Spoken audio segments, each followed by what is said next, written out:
Oi, eu sou Chico Felitti, eu sou um homem de 1,88 m, ou seja, um homem alto, com cabelos rareando e ficando brancos, com uma barba que precisa de corte, tá bem comprida, também bem branca, olhos claros. Eu tô com uma camisa branca, um blazer preto por cima, uma calça jeans e um tênis All-Star preto, e eu sou coberto por tatuagens a granel aleatórias, podem imaginar.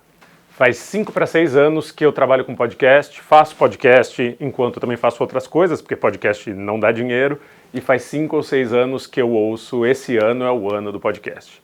Eu venho para dizer que o ano do podcast é uma pinóia, o ano do podcast já veio, já foi vivido e já passou. O ano do podcast foi 2022, quando A Mulher da Casa Abandonada, um projeto do qual eu fiz parte, chegou em mais de 20 milhões de brasileiros. Ou seja, essa linguagem que para muita gente era de nicho, era uma coisa que só jovem entendia, que é o produto de áudio na internet, podcast nada mais é do que um produto de áudio na internet, virou mainstream. Chegou no grande público e tinha desde o Fantástico falando sobre um podcast até a Luísa Mel entrando para resgatar um cachorro numa casa abandonada, e enquanto isso o Datena voava com um helicóptero em cima da casa, que era o tema do documentário A Mulher da Casa Abandonada.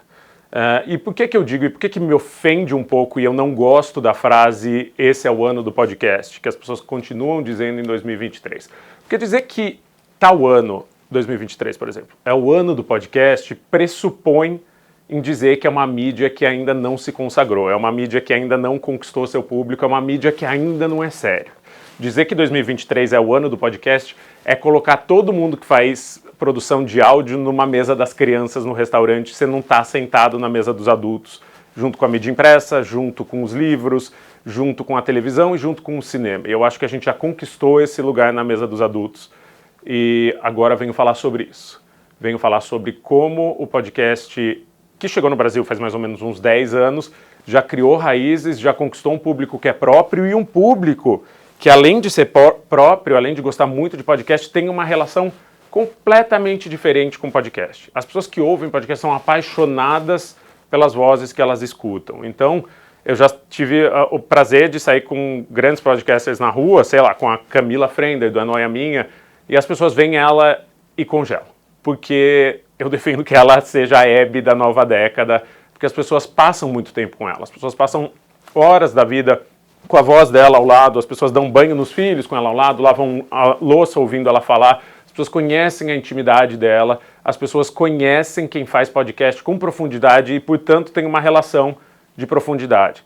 E daí, de novo, quando você diz que 2023 é o ano do podcast, você está menosprezando tudo isso, né? Você está jogando tudo isso fora, quando a gente sabe que é uma mídia que tem grande potencial e agora que já provou seu potencial com grandes produções, a Déia Freitas, por exemplo, do Não Inviabilize, tem uma empresa gigantesca.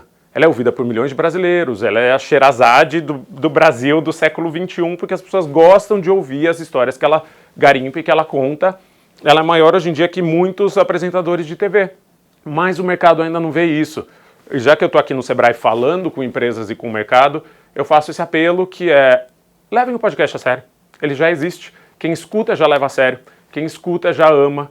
E levar a sério não significa só investir, não estou falando só com empresa grande, tudo bem, eu já estou fazendo podcast para banco, assim, as empresas grandes, algumas já estão levando a sério. Eu estou falando também para os microempresários e empresárias, para as pessoas pequenas, porque às vezes fazer um podcast pode ser o melhor investimento de marketing ou de esforço que você pode ter para a sua empresa.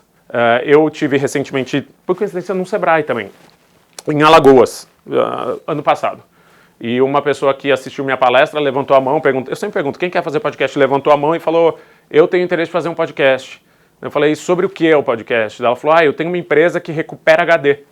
Então a gente lida muito com perda de informação, com gente aflita que perdeu o relatório, aluna que perdeu o TCC que já estava pronto. E em cada episódio eu queria contar uma história anônima ou com permissão da pessoa sobre as pessoas que perderam a informação e se foi possível recuperar ou não. E ela fez essa série, e essa série é brilhante, vai pro ar em breve, ela já me mandou para ouvir, e eu não posso dizer o nome porque ainda não está no ar e não é minha, mas vai pro ar em breve, eu volto para contar qual é, e cada episódio dessa série é um caso de uma pessoa que teve uma HD corrompida ou queimada, enfim, parece bobo, mas é tão interessante. Um dos episódios, por exemplo, é de uma moça que ganha muito dinheiro em dólar fazendo nude em casa para vender nessas plataformas, tipo OnlyFans e tal. e que de repente perde todo o acervo que ela tinha feito. Ou seja, perde dezenas, se não centenas de milhares de dólares, porque a HD dela, o computador dela queimou. E essa moça que tem esse negócio de recuperação conta como as duas juntas conseguiram reaver essa fortuna e ela ganhou uma gorjeta de $5.000 depois que conseguiu. É interessante de verdade, entendeu? É um programa de TV que as pessoas assistiriam, patrocinado por uma marca, no caso, essa pequena loja de recuperação de HD, mas que pode chegar em muita gente e pode trazer atenção, por que não? Pode trazer afeto para o seu negócio, pode trazer mais negócios para o seu negócio, pode trazer dinheiro. E é um conteúdo que é original, não é pago, ele é inteiro de verdade, né? O que chamam de orgânico. Compartilhar organicamente, eu compartilharia, por exemplo, essa história da moça do OnlyFans que perde milhares de dólares porque queima o HD dela e como uma mulher do centro de perdão, de Alagoas ajuda ela a recuperar esse HD.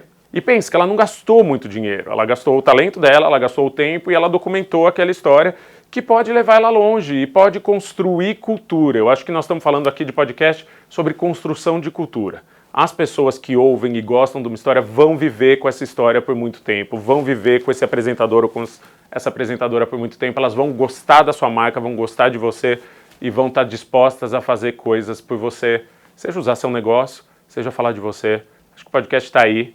E o ano do podcast já foi, e isso é bom. A gente consolidou, a gente existe, agora venha para o nosso lado. Obrigado.